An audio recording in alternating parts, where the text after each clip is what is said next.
चलिए आज से हम लोग क्लास 10वीं के मैथमेटिक्स स्टार्ट कर रहे हैं। और यह जो मैथमेटिक्स होगा किस एग्जाम के दृष्टिकोण से होगा, तो यह जो हम लोग पढ़ेंगे अभी मुख्य रूप से वह होगा बिहार बोर्ड का जो एग्जाम होता है उसके सिलेबस के अनुसार। लेकिन हम लोग ये बता दें कि बिहार बोर्ड जो है वह किसको फॉलो करता है, तो एनसीईआरटी को फॉलो करता है। तो एनसीईआरटी से संबंधित जो जो भी बोर्ड होगा उस सभी में ये चीज मुख्य रूप से काम आएंगे। तो हम लोग का जो बोर्ड है बिहार बोर्ड वह मुख्य रूप से एनसीईआरटी को फॉलो करता है, इसलिए हम लोग जो पढ़ेंगे वह एनसीईआरटी के पैटर्न के अनुसार पढ़ेंगे। तो आइए सबसे पहले हम लोग देखते हैं कि मैथमेटिक्स का सिलेबस है क्या। सिलेबस क्या है, हमें सिलेबस में क्या क्या पढ़ना है, ये चीजें हम लोग को सबसे पहले जानना जरूरी है। चाहे हम किसी भी एग्जाम की तैयारी क्यों ना कर रहे हो, उसके सिलेबस हमको पता होना चाहिए पहले से, ताकि ये पता रहे कि हम लोग ने क्या पढ़ लिया है, क्या बाकी है। तो किसी भी एग्जाम की हम तैयारी कर रहे हैं उसके सिलेबस को जानना हमारे लिए बेहद जरूरी है। आइए सबसे पहले हम लोग मैथमेटिक्स स्टार्ट करते हैं और इसके सिलेबस को समझते हैं। क्लास 10वीं का जो मैथमेटिक्स सिलेबस है वह क्या है, इसके बारे में हम लोग समझने का प्रयास करते हैं। ध्यान दीजिएगा। सबसे पहले यहाँ पर मैथमेटिक्स फॉर बीएससी भी हम लोग बिहार बोर्ड के लिए हम लोग स्टार्ट कर रहे हैं और इसमें सिलेबस देखेंगे। सिलेबस का मतलब होता है पाठ्यक्रम। इसमें पाठ्यक्रम क्या क्या, इसमें क्या क्या पूछा जा सकता है, क्या क्या क्वेश्चन कहाँ कहाँ से बन सकता है, किस किस चैप्टर से हम लोग इस चीज सीखने का प्रयास करते हैं। आइए सबसे पहले हम लोग सिलेबस यानी पाठ्यक्रम देखते हैं। तो पाठ्यक्रम में आपको मिलेगा, अगर बुक देखिएगा इसका बिहार बोर्ड का, अगर बुक देखिएगा, यहाँ से बुक देखिएगा तो आपको 15 से 16 चैप्टर मिलेंगे। 15 से 16 चैप्टर आपको मिलेंगे देखने के लिए। लेकिन इस 15 से 16 चैप्टर को हम लोग अध्ययन की सुविधा के लिए इसे मुख्य रूप से 7 चैप्टर में बांटते हैं।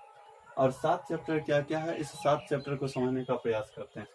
इस 7 चैप्टर में जो सबसे पहला चैप्टर है वह है संख्या पद्धति, जिसको हम कहते हैं नंबर सिस्टम। इस नंबर सिस्टम का योगदान 10 मार्क्स का होता है परीक्षा में।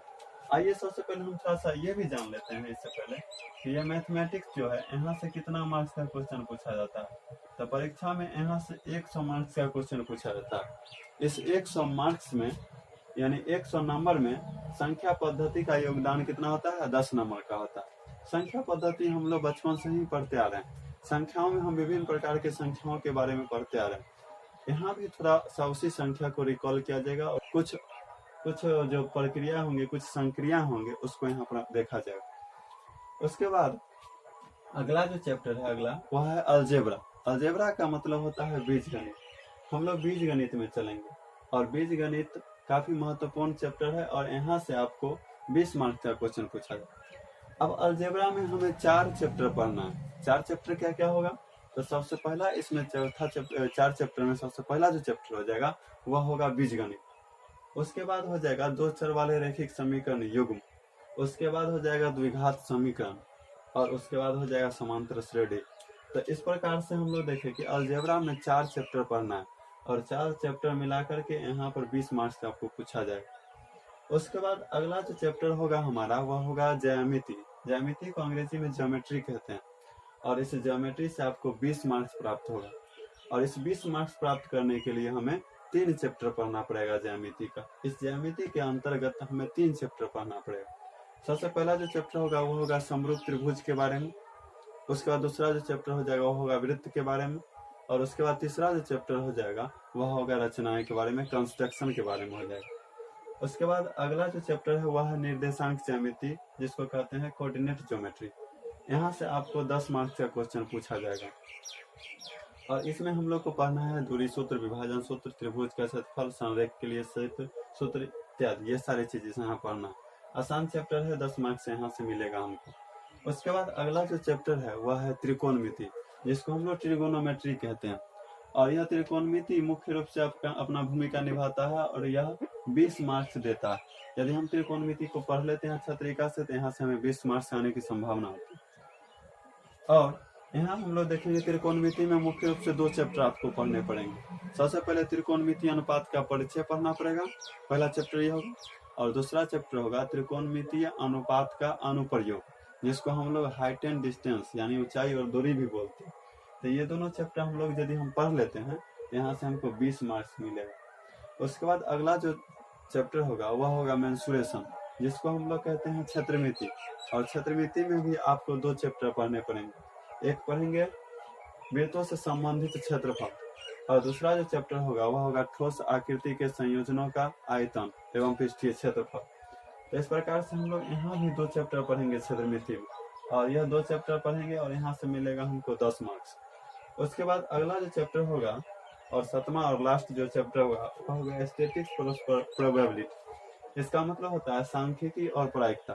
सांख्यिकी और प्रायिकता मिलाकर के 10 मार्क्स का क्वेश्चन पूछा जाता है, और यहाँ से हम लोग ये अगर दोनों चैप्टर पढ़ लेंगे तो हमें 10 मार्क्स प्राप्त कर सकते हैं हम। आइए सबसे पहले इस चीज को हम लोग समझ चुके हैं, पाठ्यक्रम को समझ चुके हैं। अब एग्जाम का जो पेपर होता है उस पेपर हम लोग समझते हैं। एग्जाम का जो पेपर का जो पैटर्न होता है उस पेपर के पैटर्न को समझने का प्रयास करते हैं। चलिए सबसे पहले हम लोग यहाँ पर देखेंगे पेपर का जो पैटर्न होगा, एग्जाम पेपर का जो पैटर्न होगा उसका पैटर्न हम लोग सबसे पहले देखते हैं। सबसे पहले पैटर्न को अगर देखेंगे तो इसमें से 2 प्रकार के क्वेश्चन पूछे जाते हैं। सबसे पहले आपको पूछा जाएगा, अब इसमें से 2 प्रकार के आपको क्वेश्चन देखने को मिलेगा। ये जो टोटल क्वेश्चन होगा वह 100 मार्क्स का होगा, हम लोग सब जानते हैं। उसके बाद ये 100 मार्क्स में आपको 50 मार्क्स का जो क्वेश्चन पूछा जाएगा ऑब्जेक्टिव क्वेश्चन के माध्यम से पूछा जाएगा, और यहाँ पर 50 मार्क्स का जो क्वेश्चन पूछा जाएगा वह पूछा जाएगा सब्जेक्टिव क्वेश्चन के माध्यम से।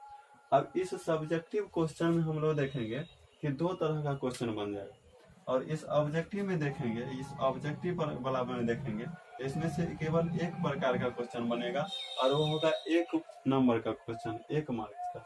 और 1 मार्क्स का क्वेश्चन हो जाएगा 50 क्वेश्चन आपको बनाना पड़ेगा।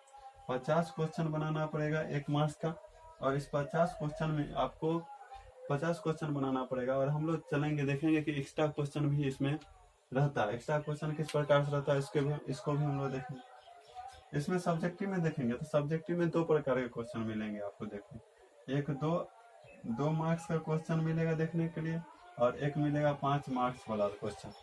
इस सब्जेक्टिव क्वेश्चन में आपको यहाँ पर 2 प्रकार के क्वेश्चन देखने को मिलेगा। सबसे पहले एक 2 अंक का क्वेश्चन रहेगा, 2 अंक वाला, और एक देखने को मिलेगा 5 अंक वाला। 2 अंक वाला 2 मार्क्स वाला क्वेश्चन, 2 अंकीय क्वेश्चन आपको बनाना है, 15 क्वेश्चन बनाना है। और यहाँ पर 5 नंबर वाला क्वेश्चन जो है यह आपको हम लोग चलेंगे आगे देखेंगे।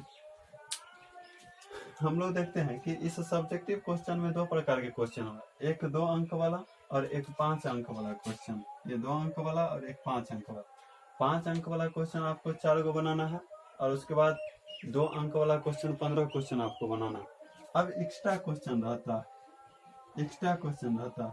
एक्स्ट्रा मतलब होता है ज्यादा क्वेश्चन दिया जाता है। नंबर ऑफ क्वेश्चन आपको ज्यादा दिया रहता है एग्जाम में, और बनाना रहता है कम क्वेश्चन। जैसे यहाँ पर आपको 50 क्वेश्चन दिया जाएगा बनाने के लिए। तो पिछला साल का जो एग्जाम पैटर्न रहा था, हम लोग जानते हैं कि पिछला साल का जो कोरोना काल रहा था वह कंप्लीट नहीं हो पाया, इसलिए इसके सिलेबस में बदलाव करके परीक्षा का जो पेपर है उसके नंबर ऑफ क्वेश्चन बढ़ा दिया गया। यानी 50 क्वेश्चन बनाने के लिए आपको 100 क्वेश्चन दिया जाएगा, यानी 50%, यानी आधी क्वेश्चन आपको बनाना रहेगा। उसके बाद यहाँ पर चलेंगे आगे, तो इस 15 क्वेश्चन का 2 गुना कितना होता है 30 क्वेश्चन आपको मिलेंगे, और इसमें से बनाना पड़ेगा 15 क्वेश्चन। यहाँ से हम लोग चलेंगे तो 5 नंबर वाला क्वेश्चन आपको 4 को बनाना है, तो इसमें से 8 को क्वेश्चन दिया जाएगा। इस प्रकार से आपको इस साल भी यही पैटर्न चांस रहेगा। अब यहाँ हम लोग चलेंगे तो इस एक्स्ट्रा क्वेश्चन को भी देख लीजिए। तो कुल मिलाकर मैथमेटिक्स में अगर बात करेंगे तो 138 क्वेश्चन है, जिसमें से आपको बनाना कितना है, इसका आधा क्वेश्चन बनाना, 69 क्वेश्चन आपको बनाना। तो यहाँ पर हम लोग तैयार करेंगे 69 में 50 क्वेश्चन तो आपको रहेगा, सिर्फ 50 क्वेश्चन आपको रहेगा ऑब्जेक्टिव। इसमें से 50 निकाल दीजिए, तो जो बचेगा वह सब्जेक्टिव रहेगा। तो सब्जेक्टिव क्वेश्चन यानी यहाँ पर हम लोग को 15 और 4 19 को क्वेश्चन हम लोग को सब्जेक्टिव बनाना पड़ेगा। यहाँ पर देखेंगे हमारे लिए आसान होगा। इस प्रकार से हम परीक्षा का जो पेपर होता है उस पेपर के पैटर्न को भी समझ लिए हैं, पाठ्यक्रम को भी समझ लिए हैं। अब हम लोग को एक चैप्टर स्टार्ट करेंगे और उसको हम लोग कंटिन्यू करते जाएंगे, एक एक कर करके लगभग सब पूरा हम खत्म कर सकते हैं। धन्यवाद, आज के लिए इतना।